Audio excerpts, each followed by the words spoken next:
ಭರ್ಜರಿ ಗೆಲುವು. ಮೀನಾ ರಾಶಿಯ ಜನರೇ, ನೀವೆಲ್ಲ ಹೇಗಿದ್ದೀರಾ? ನೀವೆಲ್ಲ ಹುಷಾರಾಗಿದ್ದೀರಾ ಎಂದು ನಾನು ಭಾವಿಸುತ್ತಿದ್ದೇನೆ. ನಿಮಗೆ ನಿಮ್ಮ 2025ನೇ ವರ್ಷ ಭವಿಷ್ಯಕ್ಕೆ ಸ್ವಾಗತ. ಭರ್ಜರಿ ಗೆಲುವು. ಹೌದು, ಈ ವರ್ಷದಲ್ಲಿ ನಿಮಗೆ ಭರ್ಜರಿ ಗೆಲುವು ಪ್ರಾಪ್ತಿಯಾಗಲಿದೆ. ನೀವು ಯಾವುದೇ ಕೆಲಸಕ್ಕೆ ಕೈ ಹಾಕಿದರೂ ಕೂಡ ಅದರಲ್ಲಿ ನಿಮಗೆ ಭರ್ಜರಿ ಗೆಲುವು ಪ್ರಾಪ್ತಿಯಾಗಲಿದೆ. ನೀವು ಯಾವುದೇ ಹೊಸ ಉದ್ಯೋಗವನ್ನು ಆರಂಭಿಸಿದರೂ ಕೂಡ ಅದರಲ್ಲಿ ನಿಮಗೆ ಭರ್ಜರಿ ಗೆಲುವು ಪ್ರಾಪ್ತಿಯಾಗಲಿದೆ. ನೀವು ಯಾವುದಾದರೂ ಸ್ಪರ್ಧಾತ್ಮಕ ಪರೀಕ್ಷೆಗಳಲ್ಲಿ ಭಾಗವಹಿಸಿದರೆ ಅದರಲ್ಲೂ ಕೂಡ ನಿಮಗೆ ಭರ್ಜರಿ ಗೆಲುವು ಪ್ರಾಪ್ತಿಯಾಗಲಿದೆ. ನ್ಯಾಯಾಲಯದಲ್ಲಿ ಯಾವುದಾದರೂ ವಿವಾದಗಳು ಇದ್ದರೆ ಅದರಲ್ಲಿ ಕೂಡ ನಿಮಗೆ ಭರ್ಜರಿ ಗೆಲುವು ಪ್ರಾಪ್ತಿಯಾಗಲಿದೆ. ಒಟ್ಟಿನಲ್ಲಿ ಈ ವರ್ಷದಲ್ಲಿ ಎಲ್ಲಾ ವಿಚಾರದಲ್ಲಿಯೂ ಕೂಡ ನಿಮಗೆ ಭರ್ಜರಿ ಗೆಲುವು ಪ್ರಾಪ್ತಿಯಾಗಲಿದೆ. ಈ ವರ್ಷದಲ್ಲಿ ನೀವು ಯಶಸ್ಸಿನ ಹಾದಿಯಲ್ಲಿ ಸಾಗುವಿರಿ. ಸಮಾಜದಲ್ಲಿ ಉನ್ನತ ಸ್ಥಾನ ಗಳಿಸುವಿರಿ. ಕೌಟುಂಬಿಕ ಜೀವನ ಸುಖಮಯವಾಗಿರುತ್ತದೆ. ಬೇರೆಯವರ ಅಧೀನದಲ್ಲಿ ಇದ್ದ ಮನೆಯನ್ನು ಸ್ವಂತವಾಗಿಸಿಕೊಳ್ಳುವಿರಿ. ಹೊಸ ವಾಹನ ಕೊಳ್ಳುವಿರಿ. ಸಂತಾನ ಲಾಭವಿದೆ.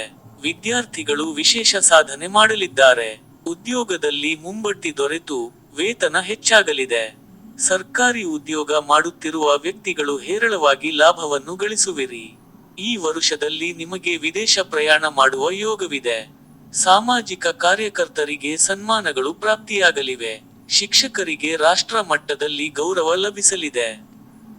ನಿಮಗೆ ಗುರು ಗ್ರಹವು 4ನೇ ಮನೆಯಲ್ಲಿ ಇರುವುದರಿಂದ ನೀವು ಯಾವುದೇ ವ್ಯಾಪಾರ ವ್ಯವಹಾರಗಳಿಗೆ ಕೈ ಹಾಕಿದರೂ ಕೂಡ ಭರ್ಜರಿ ಗೆಲುವು ಪ್ರಾಪ್ತಿಯಾಗುತ್ತದೆ. ನಿಮಗೆ ಸಾಡೇಸಾತು ನಡೆಯುತ್ತಿರುವುದರಿಂದ ನಾನು ಒಂದು ಸರಳವಾದ ಪರಿಹಾರವನ್ನು ಹೇಳಿಕೊಡುತ್ತೇನೆ. ನೀವು ಈ ಪರಿಹಾರವನ್ನು ಮಾಡಿಕೊಂಡರೆ ನಿಮಗೆ ಸಾಡೇಸಾತಿನಿಂದ ಯಾವ ಸಮಸ್ಯೆಯೂ ಕೂಡ ಉಂಟಾಗುವುದಿಲ್ಲ. ಎಲ್ಲಾ ವಿಚಾರದಲ್ಲಿಯೂ ಅಭಿವೃದ್ಧಿ ಉಂಟಾಗುತ್ತದೆ.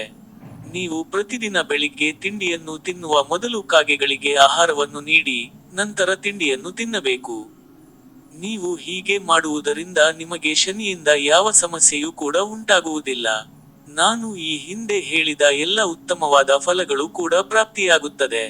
ಹಾಗಾಗಿ ನೀವು ತಪ್ಪದೆ ಈ ಪರಿಹಾರವನ್ನು ಮಾಡಿಕೊಳ್ಳಿ. ಇದೊಂದು ರಹಸ್ಯವಾದ ತಾಳೆಗರಿ ಗ್ರಂಥದಲ್ಲಿ ಹೇಳಿರುವ ಪರಿಹಾರವಾಗಿದೆ.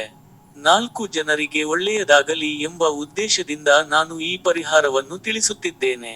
ನೀವು ತಪ್ಪದೆ ಈ ಪರಿಹಾರವನ್ನು ಮಾಡಿಕೊಂಡು ಅಭಿವೃದ್ಧಿಯನ್ನು ಹೊಂದಿ. ನಮ್ಮೊಂದಿಗೆ ನಾವು ಹೇಳುವ ಮಂತ್ರವನ್ನು ನೀವು ಕೂಡ 3 ಬಾರಿ ಹೇಳಿ. ಜೈ ಸಾಯಿ ರಾಮ್, ಜೈ ಸಾಯಿ ರಾಮ್, ಜೈ ಸಾಯಿ ರಾಮ್.